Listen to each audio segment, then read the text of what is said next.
Thank you, Andy, and thank you, Andrew, and Human Resources for asking me to speak today.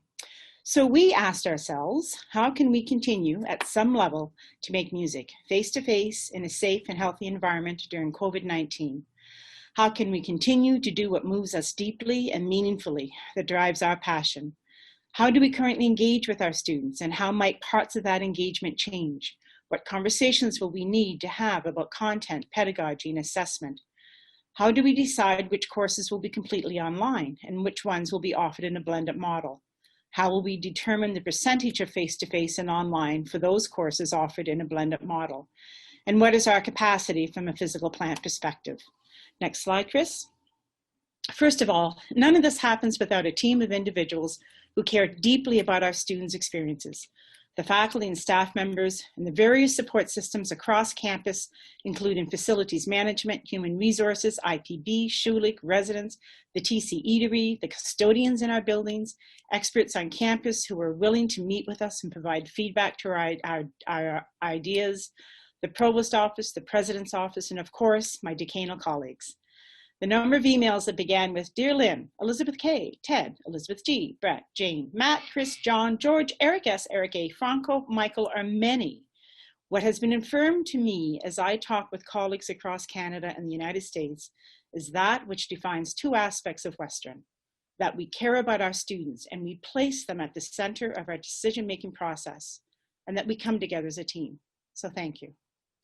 As we began to seek ways to answer the questions I posed, it became clear that a task force would focus the faculty and staff members on problematizing and discussing possible solutions. The department most impacted is the Music Performance Studies. So Sophie Bellon, chair, created a task force that included an undergraduate student, a graduate student, full and part-time faculty members, and staff members. The task force was divided into 3 subgroups, technology, wellness, and curriculum, and met until the end of June. Faculty and staff were kept abreast of their progress through regular town hall meetings. And to further the messaging, I began sending regular emails to faculty, staff, and students, providing updates as conversations continued. Megan Clements, Director of Administration, worked closely with staff to ensure that they were able to work from home with the support they needed. Guidelines were drafted with Megan, and we brought them to town hall meetings to receive feedback and to discuss. 6 drafts later, we posted them on our homepage. If you're looking for extra reading material late at night, do feel free to visit them. Next slide, Chris. Considerations that guided our discussions focused on what we could control, the resources we had and could acquire. What spaces, including classrooms, studio spaces, rehearsal spaces, and practice rooms, had the capacity to house X number of students for ensembles, chamber music, lessons, rehearsals, and courses that had performance-based components.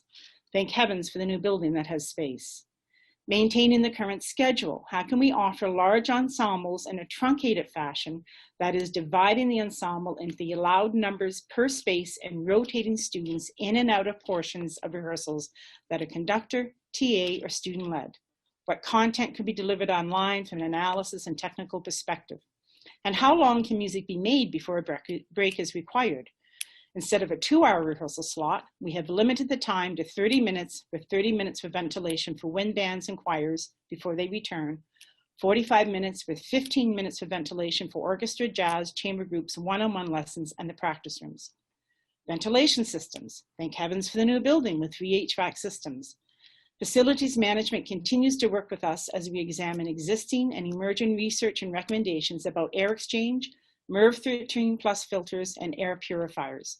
PPE, what has been recommended and based on what? We turn to the research and experts on campus. Access to the building, what hours? We are a 24/7 building, but we cannot have enough staff to cover all of those hours. We do not have enough staff.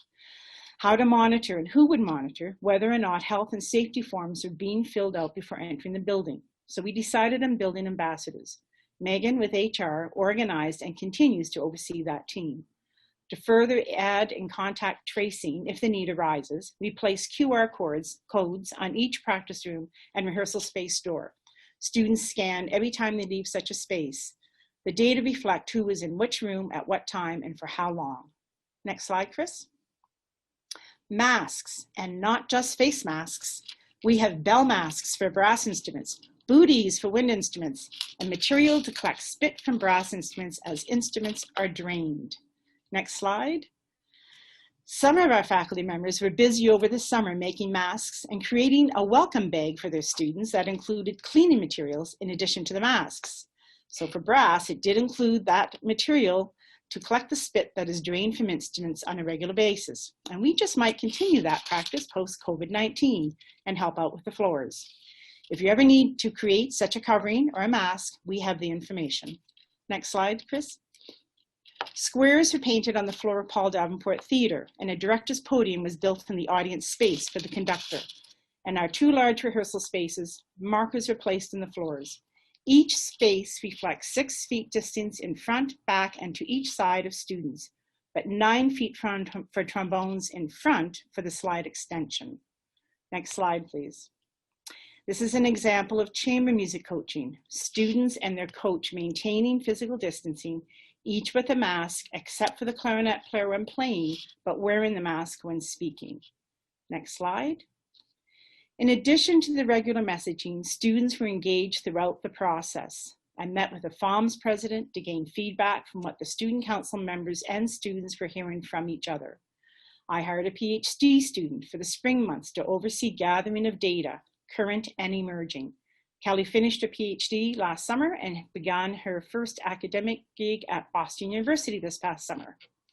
18 summer student interns were provided support from the provost and the faculty, and were paired with groups of faculty members to support moving face-to-face courses online or to a blended model. Sophie Valland wrote a proposal for an undergraduate student to join the task force and assist with related research. That student is currently donor supported with an award that focuses on experiential learning and leadership, and is working with the Aeolian ELSA STEMmer program as they look for insights about online teaching. And during the summer, we began to pilot guidelines and protocols and monitor room use and schedules as graduate students return to the buildings for performance-based research needs. Jill Ball, our percussion instructor, who has a suite of rooms, worked with some of her students as they piloted out scheduling and use of instruments. Next slide, please. So the questions I posed at the beginning of presentation continue to guide our thinking and doing. We continue to think about how we engage our students and how we continue to think about content. Another topic that needed to be addressed was how to remain connected to our audience base who come and attend our events, typically 350 to 400 a year. So to that end, we examined our resources, and as a result, we are offering 25 live stream concerts. We are working with schools from a recruiting perspective to Zoom out to their classrooms. We are proposing that we listen to the recorded concerts and recitals that's required from a curricular perspective and choose some to upload for one-time offering as a series of concert nights. And finally, we will offer face-to-face auditions for those students who do not have access to certain instruments.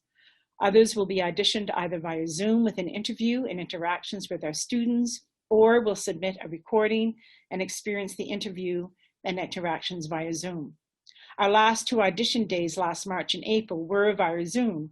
And remember how few people even knew what Zoom was before COVID-19. So the tempo at which we planned was vivace, that is extremely fast. And the final slide, Chris. So every day is a COVID-19 day. Every day there is another request to consider and a decision to be made. We are still making music. It's amazing. In a blended model with some face-to-face and some online. There are challenges. Teaching, singing, and playing with masks is not easy. Not having the typical 2-hour rehearsal slot for ensembles is challenging. Thus, expectations from a product-based experience and perspective are less. So we focus on the process and value the fact that we are making music.